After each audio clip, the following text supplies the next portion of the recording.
말씀 보겠습니다. 말씀은 히브리서 11장 1절에서 3절입니다. 히브리서 11장 1절에서 3절입니다. 믿음은 바라는 것들의 실상이요 보이지 않는 것들의 증거니 선진들이 이로써 증거를 얻었느니라. 믿음으로 모든 세계가 하나님의 말씀으로 지어진 줄을 우리가 아나니 보이는 것은 나타난 것으로 말미암아 된 것이 아니니라. 아멘. 말씀 제목은 오늘의 믿음으로 오늘을 살라 라는 제목으로 말씀을 나누도록 하겠습니다. 오늘의 믿음으로 오늘을 살라 라는 말씀을 나누도록 하겠습니다. 오늘 히브리서 11장을 흔히 믿음장이라고 합니다. 혹은 믿음의 전당이라는 표현을 쓰기도 합니다. 왜 그러냐면 수많은 하나님의 사람들, 그 믿음의 사람들의 어떤 믿음을 가졌었는지에 대한 말씀이 인물별로 쭉 나오기 때문에 그렇습니다. 그래서 아벨로부터 시작해서 또 우리 아브라함, 모세, 이후의 사사들, 그 다음에 이제 다윗 이르기까지 그 믿음의 사람들이 어떤 믿음을 가지고 살아갔는가, 그것에 대하여 잘 기록되어 있는 것이 그 히브리서 11장입니다. 여기서의 강조점은 강조점 당연히 믿음이죠. 믿음을 강조하는데, 근데 그 믿음이 어떤 그 삶을 살도록 했는가, 수많은 어려움과 고통과 그리고 그 역경을 믿음을 통해서 잘 극복했다는데 강조를 갖고 있습니다. 단순히 믿음으로 이런 기적을 일으켰다, 저런 기적을 일으켰다라가 아니라 그 믿음을 갖고 있었기 때문에 세상 어떤 것보다도 가장 소중한 이삭을 아브라함이 하나님께 드렸고, 믿음이 그 소중한 하나님 그분이 그에게 너무 소중했기 때문에 모세가 애굽의 정말 대단한 지위, 그리고 그가 누렸던 이러한 것들을 다 내려놓고 공주의 아들이라는 것들을 다 내려놓고 겨우는 하나님의 종의 길을 갔던 것을 믿음으로 그렇게 했다라고 분명하게 히브리서 기자가 말을 하고 있습니다. 이처럼 우리도 믿음으로 살아야 되고, 또 믿음으로 나의 인생을 재단하고, 믿음으로 나의 한 걸음 한 걸음 발걸음을 인도함을 받아야만 합니다. 그렇다고 한다면 우리는 이제 믿음이란 무엇인가라는 거예요. 그러니까 세상은 어떤 거를 내가 신념을 가지고 그것이 나를 믿어라고 할 때 그것을 믿음이라고 말합니다. 그러나 성경에서의 말은, 믿음은 철저하게 하나님의 말씀에 대한 반응, 인격체이신 하나님과의 관계 속에서 주어진다고 분명하게 말을 하고 있습니다. 그래서 believe라는 단어, 그 다음에 faith라고 하는 그런 단어가 이제 한국 성경에는 그냥 믿음으로 다 사용되어지죠. 물론 영어 성경에도 believe든 faith든 이 둘 단어가 크게 다르다 할 수는 없을지 모르지만, 그럼에도 불구하고 그 believe는 말 그대로 내가 믿는다라고 할 때에 내가 믿음을 하니까 내 신념을 가지고 믿는다는 게 강하고, faith는 인격체이신 하나님에 대한 반응으로서 나타나는 믿음을 의미하기도 합니다. 그런 의미에서 우리는 철저하게 믿음의 사람이 되어야 되고, 그 믿음의 사람은 믿음으로 오늘을 사는 사람들입니다. 그래서 히브리서 10장 38절 보시면 나의 의인은 믿음으로 말미암아 살리라. 또한 뒤로 물러가면 내 마음이 그를 기뻐하지 아니하리라 하셨느니라. 그렇습니다. 의인은 믿음으로 말미암아 삽니다. 이게 아주 중요합니다. 여러분, 로마서에서도 동일하게 사도 바울이 오직 나의 의인은 믿음으로 말미암아 살리람과 같으니라고 하는 하박국서에 있는 말씀을 그대로 인용합니다. 똑같이 오늘날 우리에게도 나의 의인은 믿음으로 말미암아 산다. 그리고 믿음이 뒤로 물러나는 것을 하나님이 기뻐하지 않는다라는 말처럼 믿음의 태보는 하루하루 내가 믿음으로 사느냐 살지 않느냐에 따라서 그 결과가 결정되어지는 겁니다. 그래서 로마서 1장 17절과 갈라디아서 3장 11절에 나의 의인은 믿음으로 말미암아 살리란가 같으니라, 그 하박국서에서의 인용인 이 말씀들이 성도는 처음부터 끝까지 믿음으로 말미암아 사는 것이다 라는 거예요. 그리고 여기서 믿음으로 산다라고 할 때 이것은 현재의 진행형입니다. 다시 말하면 믿음으로 오늘을 계속해서 살아내는 것, 그것이 우리에게 요구되고 있고 우리는 반드시 그러한 삶을 살아야만 합니다. 오스왈드 챔버스가 믿음에 대해서 이렇게 말합니다. 믿음은 언제나 과거가 아니라 현재의 하나님 나라를 누릴 수 있도록 한다. 하나님의 은혜로 인하여 과거의 체험은 마음속에 두고 오직 현재의 체험을 가능하게 하는 하나님께 당신의 믿음을 두도록 하라라고 했습니다. 믿음이 오늘이라는 현재적인 것을 잘 드러내는 사건이 마태복음 21장에 나오는 무화과나무 저주 사건입니다. 이 사건은 예수님이 의도적으로 행동했어요. 무성한 잎이 있는 무화과, 이걸 이제 그 파게라고 합니다.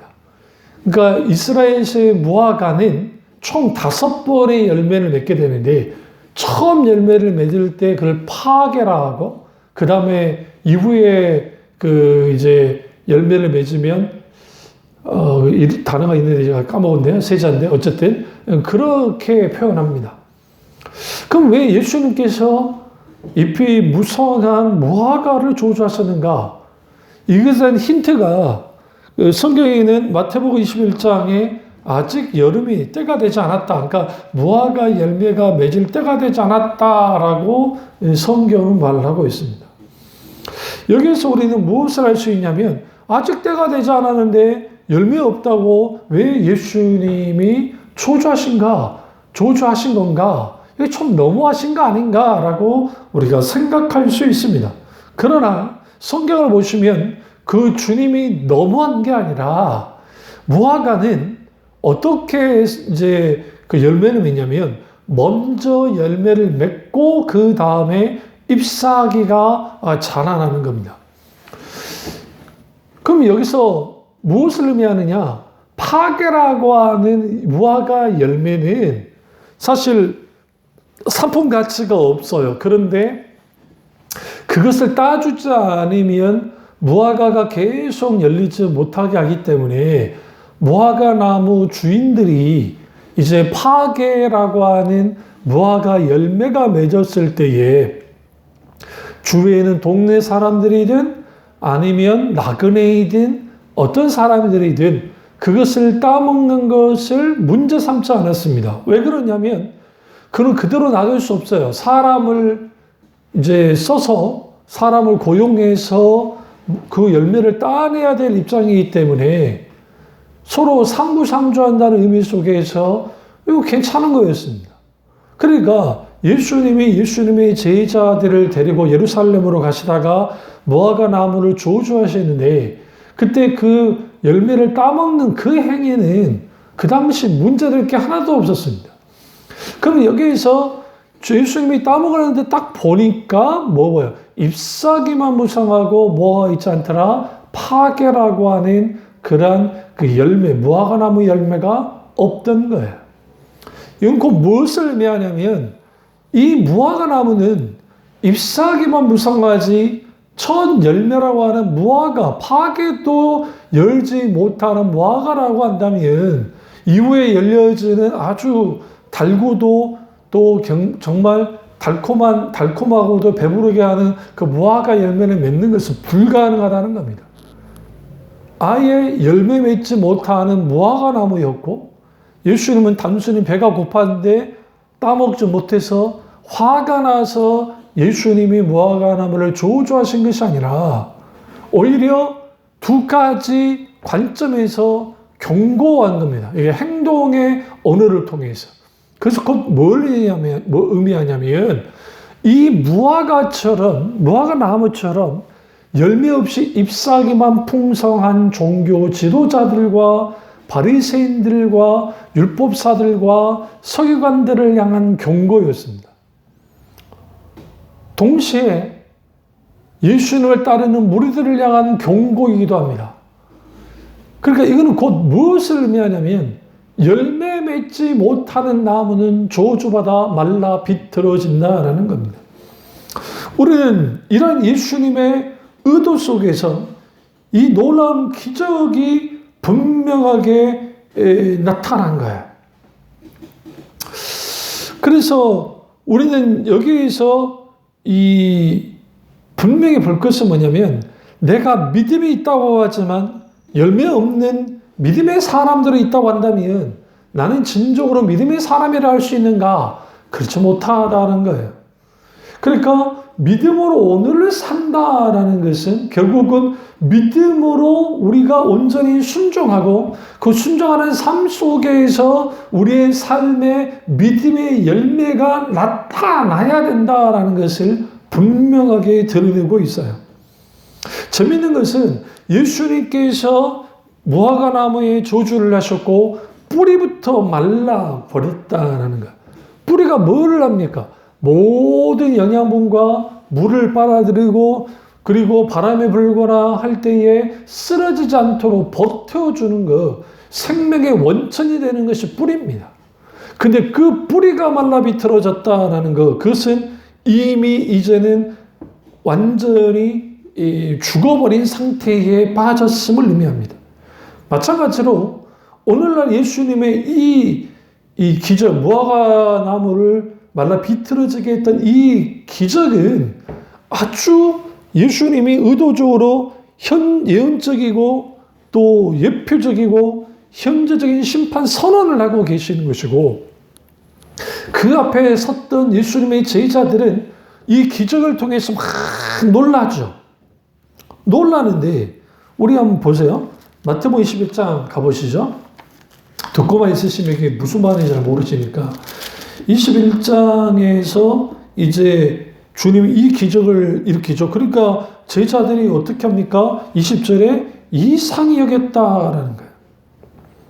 그러자 21절에 예수께서 대답하여 이르시되 내가 진실로 너에게 이르노니 만일 너희가 믿음이 있고 의심하지 아니하면 이 무화과 나무에게 된 이 일만 할 뿐 아니라 이 산더러 들려 바다에 던져지라 하여도 될 것이요.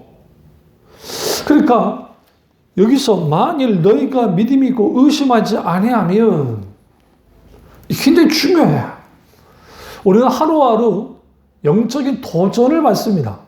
원수가 우리에게 도전을 하고 세상이 우리에게 도전을 하고 우리의 죄의 본성이 믿음이 아닌 불신앙으로 나가려 하는 그러한 그 경향성을 갖습니다.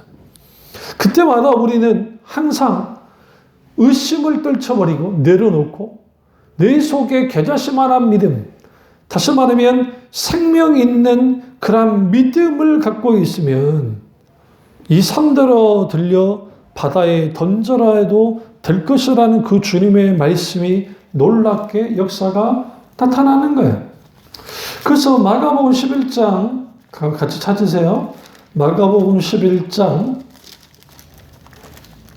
12절에서 14절을 보시면 여기에 이제 그 예수님께서 그 무화과 나무가 이제 이렇게 된 것에 대해서 분명히 말하잖아요. 그러면 그 13절에서 아주 무화과 나무의 때가 아니다. 무화과는 여름 때 그 이제 열매를 맺으니까요. 그렇고 14절이 굉장히 중요한 거예요. 예수께서 나무에게 말씀하여 이르시되 이제부터 영원토록 사람이 내게서 열매를 따먹지 못하리라 하시니 제자들이 이를 듣더라. 이게 엄청난 경고의 말씀이에요. 열매 맺지 못하는 그러한 그 무화과를 향해서, 그냥 사실은 무화과를 향한 것이기도 하지만 예수님의 제자를 향해서 종교 지도자를 향해서 경고하시는 심판적인 경고를 하시는 거예요. 결국은 이것을 통해서 주님이 뭘 하시느냐? 반드시 우리에게 요구된 게 뭐냐? 열매라는 거야. 믿음의 열매. 믿음의 열매를 가지려면 우리는 반드시 믿음으로 오늘을 살아야만 합니다. 그래서 마가복음 오늘 본문 21장 20절에 쭉 보세요. 그들이 아침에 지나갈 때에 무화과나무가 뿌리채 마른 것을 보고 베드로가 생각나서 여짜오되 라삐어 보소서 조조하신 무화과나무가 말랐나이다. 예수께서 그들에게 이르시되 하나님을 믿으라 라고 말합니다. 이게 이제 굉장히 중요한 거야. 오늘의 믿음으로 오늘을 산다 할 때 그 오늘의 믿음이 뭐냐라는 거예요. 그 믿음은 철저하게 인격주신 하나님을 바탕으로 하는 믿음이에요. 그러니까 믿음의 성격 속에 믿는다, 내가 뭔가 신뢰한다, 확신한다, 의탁한다. 그러니까 피스티스라고 하는 이브리어 헬라어 단어 속에 신뢰한다, 의지한다, 피스티오, 맡긴다, 의탁한다 라는 것을 가지고 이게 믿음과 관계가 있습니다. 그런데 여기에서 예수님이 무화과 나무에 조조하신 그 무화과가 말라 비틀어졌고 그 기적이 일어났는데 근데 뜬금없이 예수님이 뭐라고 그러냐? 하나님을 믿으라 라고 되어 있습니다. 근데 이제 그 한글 성경에는 하나님을 믿으라 라는 표현이 있으면 우리가 하나님을 믿어야 돼. 그러니까 하나님을 믿으라고 예수님이 그렇게 말씀하신 거라고 그렇게 되겠지만 사실은 여기에서 하나님을 믿으라는 have faith in God, 하나님 안에 있는 믿음을 가져라는 거예요. 다시 말하면 하나님의 믿음을 소유하라는 거예요. 하나님의 믿음을 가져라는 거예요. 여기서 하나님의 믿음을 가진다는 게 뭡니까? 인격체신 하나님 그분의 믿음. 믿음의 주에 온전케 하신 예수를 바라보자고 하는 사도 바울의 권면처럼 믿음의 주인은 누구냐? 하나님이세요. 내가 하나님을 믿고 싶다고 해서 믿는 게 아니라 하나님이 우리를 믿게 해주셔야 믿어요. 그래서 은혜와 믿음은 선물인 거예요. 하나님께로부터 주어져요. 그래서 히브리서 기자가 믿음으로 모든 세계가 하나님 말씀으로 준줄하나니 보이는 것은 나타난 것은 말미암아 된 것이 아니니라. 왜? 이 믿음이 결국은 우리에게 어떻게 만들어주냐면 하나님께서 세우신 이 모든 세계를 분명하게 알도록 해주는 거예요. 그래서 히브리서 기자가 그 12장 2절에 믿음의 주요 또 온전케 하시는 예수를 바라보자. 그는 그 앞에 있는 기쁨을 위하여 십자가를 참으사 부끄러움을 개의치 아니하시더니 하나님의 보좌 우편에 앉아 계시니라. 결국 믿음이 우리 속에 있을 때 진화론이다, 창조론이다, 그게 중요한 게 아니에요. 하나님이 지으신 모든 세계에 대한 이 하나님의 말씀으로 우주 만물을 지으셨다는 거, 그것을 우리가 알게 되는 게 거기서 알게 되는 거야. 그래서 우리의 믿음은 누구로부터 주어진 것이냐? 하나님께로부터 주어집니다. 그리고 그 하나님께로부터 주어지는 그 믿음을 가져야 돼요. 근데 그 믿음에서 요구되는 게 뭐냐? 오늘 예수님께서 말씀하셨듯이 의심하지 아니하며 이런 거예요. 의심하지 않아야 돼요. 의심하지 않을 때 거기에 이제 그 하나님의 놀라운 기적의 역사가 나타나는 것을 우리가 분명하게 볼 수가 있습니다. 그렇다 한다면 우리가 하루하루 이제 오늘의 믿음으로 오늘을 살아야 되는데 그러면 어떻게 이렇게 살까요? 첫째로 오늘의 믿음을 살기 위해서는 믿음은 미래가 아니라 하나님의 손에 있음을 믿는 겁니다. 히브리서 11장 1절에 믿음은 바라는 데 실상이요? 라고 말합니다. 믿음은 바라는 데 실상이다. 그러니까 믿음은 철저하게 방향성이 미래적인 그 방향으로 가는 것처럼 보여요. 그리고 실제로 그렇기도 해요. 그런데 장래의 소망을 오늘로 끌어들이는 게 믿음이에요. 그러니까 내가 바라본다 할 때는 소망이잖아요. 그런데 장래의 소망을 실제로 느끼고 경험하고 확신하여 사는 것, 그것은 결국은 믿음이 있을 때 가능한 거예요. 아직 내 앞에 이 일들이 성취되지 않았지만 장차 이루어질 것을 실상으로 보면서 사는 것, 그것이 오늘 믿음으로 오늘을 사는 거예요. 그러니까 믿음은 미래를 기대합니다. 믿음은 현재에 매여 있지 않습니다. 물론 오늘 현재의 믿음의 역사가 나타납니다만은 그럼에도 불구하고 현재를 뛰어넘는 힘이 있습니다. 그래서 히브리서 11장에 나오는 하나님의 사람들의 공통적인 특징들은 뭐냐면 하나님의 미래적인 약속이 있었고, 근데 그 약속을 바라볼 때 소망하되 그걸 현재에 끌어들이고 현재로 그것을 분명하게 성취했던 사람들, 그들이 하나님의 사람들입니다.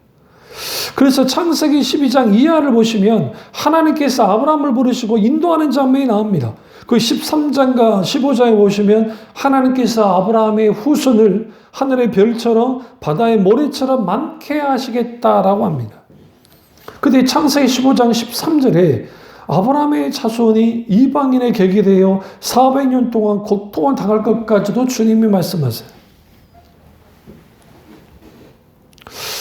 그러면 아브라함에게 있어서는 그 앞으로 있을 이란 땅이든 자손의 번성함이든 이거는 정말 불확실하고 불안정하고 미래적인 것이라고 할 수도 있어요. 인간적으로 봤을 때는. 그런데 하나님의 계획과 약속이 있었기 때문에 그가 붙들었던 겁니다. 아직 일어나지 않았지만 그것이 우리에게 분명하게 붙들려질 때, 그것은 주님의 약속을 붙들 때 가능하고 주님을 전적으로 신뢰할 때 가능합니다. 의심하면 우리는 불안과 염려 가운데 있게 되어지고 그 불안과 염려가 우리의 근간, 믿음의 근간을 흔들어버려요. 그래서 조지 뮬러 목사님이 뭐라고 했냐면 믿음이 시작되는 곳에 염려가 끝나고 염려가 시작되는 곳에 믿음이 끝난다라고 했습니다. 그렇습니다. 믿음이 시작되는 곳에 염려가 엔드 되는 거예요. 그런데 염려가 시작되는 것에는 믿음이 없습니다. 그래서 예수 그리스도를 바로 믿게 되어지면 염려를 끝을 맺는데 문제는 인간이 연약하기 때문에 때로는 이런 염려 저런 염려 이런 불안 저런 불안 때로는 절망하기도 한다라는 거예요.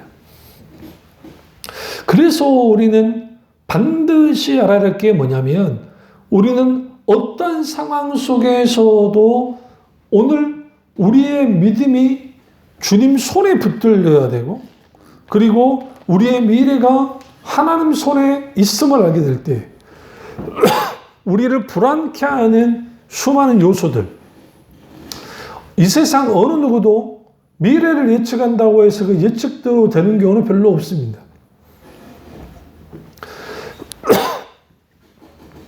물론 뛰어난 사람들이 미래 예측이란 걸 하긴 하지만 그냥 100% 맞출 수 있는 사람은 없습니다. 그렇기 때문에 그 미래 예측을 이런 사람도 이런 예측 저런 예측 하면 부분적으로 맞기도 하고 또 어떻게 하다 또 맞기도 하고 하니까 대단하다고 할 줄 모르지만 과거에 엘빈 토플러가 제3의 물결이라는 책을 썼을 때 그 어마어마한 물결이 오긴 했지만 오늘날 우리 시대처럼 이렇게까지 급변하게 바뀔 줄은 몰랐단 말이에요. 아무리 미래학자라 할지라도 미래를 다 알 수 없습니다. 왜냐하면 미래는 인간에게 속한 영역이 아니기 때문에 그렇습니다.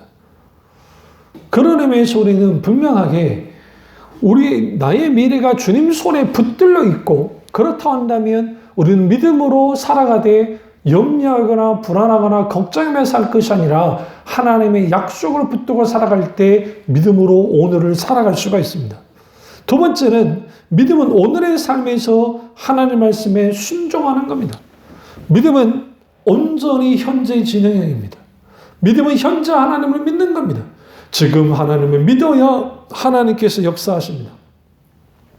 그래서 우리는 지금 내가 믿어야 하는 순간도 지금이고 어제도 아니고 내일도 아닌 오늘에 아브라함과 이삭과 야곱의 하나님은 죽은 자의 하나님이 아니라 산자의 하나님이시다라고 말합니다. 여기서의 강조점은 아브라함, 이삭, 야곱은 즉 우리로부터는 3,500년 전에 있었던 존재입니다. 당연히 과거의 사람이죠. 이미 그들은 육신적으로 죽었습니다. 그런데 그들은 육신적으로 죽었을 줄 모르지만 그들의 믿음은 지금까지도 살아서 계속적으로 우리에게 역사하고 있어요. 그래서 우리에게 믿음의 조상하면 아브라함, 이삭, 야곱이라고 하는 거예요. 크게 이제 아브라함을 믿음의 조상이라고 보지만요. 그런데 그들이 믿었던 하나님은 죽은 하나님이 아니고 살아계신 하나님이었고, 그들의 믿음은 그들의 육신이 죽었다고 해서 그들 믿음까지 죽지는 않았다는 거예요. 그 믿음이 계승되어지고 계승되어지고 계승되어져 내려갔어요. 그리고 그들의 믿음의 면면을 들여다보면 그 믿음으로 오늘의 삶에서 하나님 말씀에 순종해야만 했습니다. 그렇습니다. 오늘의 삶에서 하나님에 대한 말씀에 대한 순종함이 없으면 믿음으로 오늘을 산다는 것은 불가능합니다. 그래서 믿음을 바라는 것들의 실상이요 보지 못하는 것들의 증거라 있습니다. 그리스도인은 보지 못하는 것을 보는 것처럼 살아가는 사람들입니다. 그래서 그리스도인은 보이는 것을 보면서 사는 사람들이 아니라 보이지 않는 것을 보고 믿으며 살아갑니다. 근데 여기서 중요한 게 하나님의 약속은 잡혀지지 않을 것처럼 느껴지고, 그런데 우리는 하나님 말씀을 신뢰함으로 순종하면서 나아가야 돼요. 오늘은 하나님의 약속을 따라가는 그러한 기간이고 시기이고 기회이기도 합니다. 그렇다 한다면 하나님의 약속을 따라가야 돼요. 그래서 오늘 우리에게 중요한 것은 뭐냐면, 철저하게 오늘 우리가 왜 현재의 그 믿음으로 우리가 살아야 되는가? 그것은 현재 내가 믿음으로 살면 그 현재의 삶으로 미래를 만들어가기 때문이 아니라, 그게 아니라 현재 믿음으로 순종하여 살아가면 그 현재의 믿음이 미래를 끌고 가는 거예요. 왜냐하면 현재는 미래에 일어날 하나님의 약속을 성취되어가는 역사의 현장이 되게 하기 때문에 그렇습니다. 여기에서 세속적인 사고와 성경적인 사고가 완전히 갈라지는 거예요. 사람들은 우리가 오늘 현재에서 내가 미래를 예측하고 그리고 미래를 만들어가자라는 거예요. 이런 방법, 저런 방법. 그래서 그들이 생각하는 미래상을 만들어 놓고 예측을 하고 그렇게 되도록 끌고 나가는 게 그들이 이끌어가는 것이고, 성경적인 사고는 미래에 일어날 하나님의 약속이 성취되어 가도록 현재의 믿음이 미래를 어떻게 하는 거예요? 끌고 가는 거예요.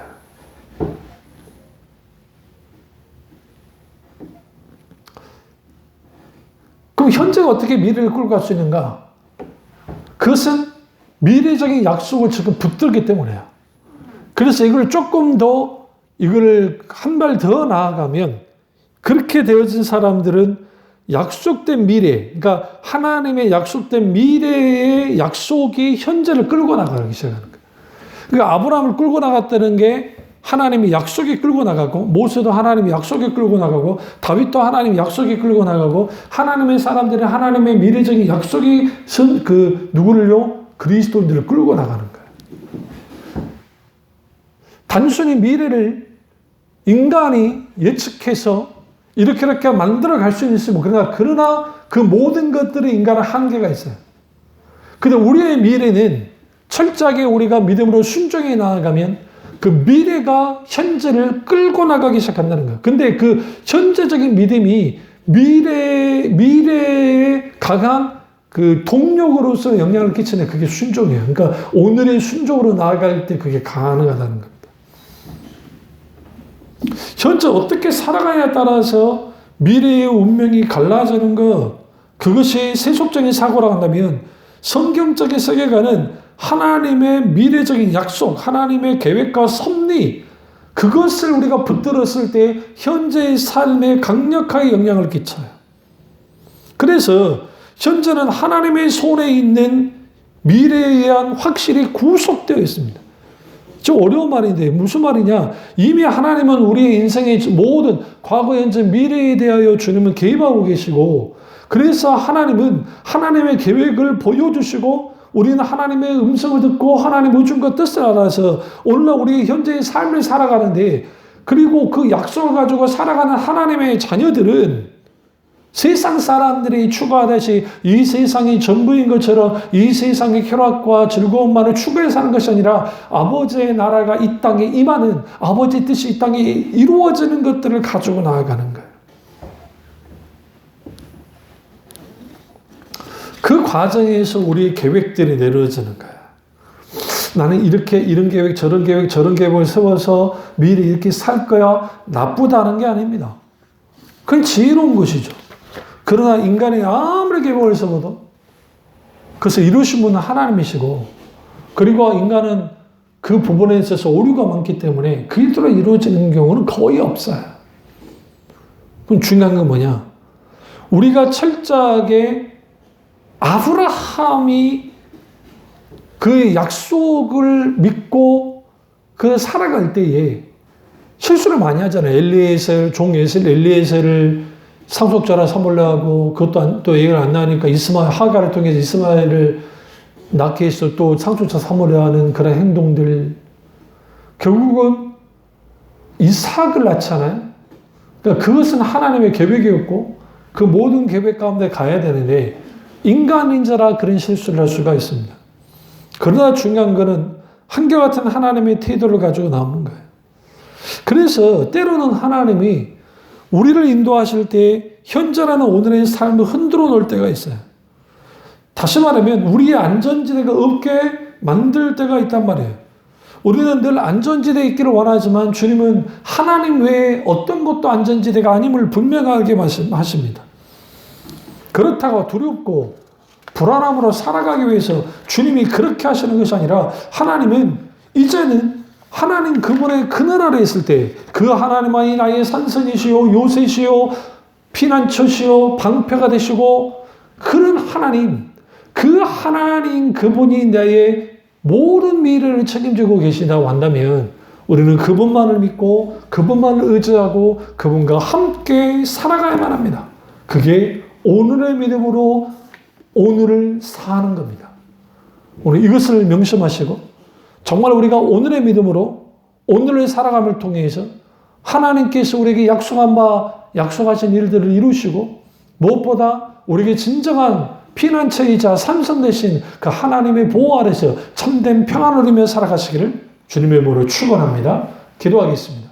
사랑의 주, 역사의 주, 은혜의 주님, 우리와 함께 하시고 놀랍고도 놀라우신 주님의 크신 은혜 가운데 거하게 하시며 오늘의 믿음으로 오늘을 사는 우리가 되게 하시고, 그 믿음을 가지고 우리가 온전히 세상과, 그리고 정말 세상과의 어떤 충돌하더라도 승리할 뿐만 아니라 세상의 자로 나오려나 치우치지 않고 우리 주님의 길만을 나아가며 살아가는 우리가 될 수 있도록 은혜 베풀어 주시옵소서.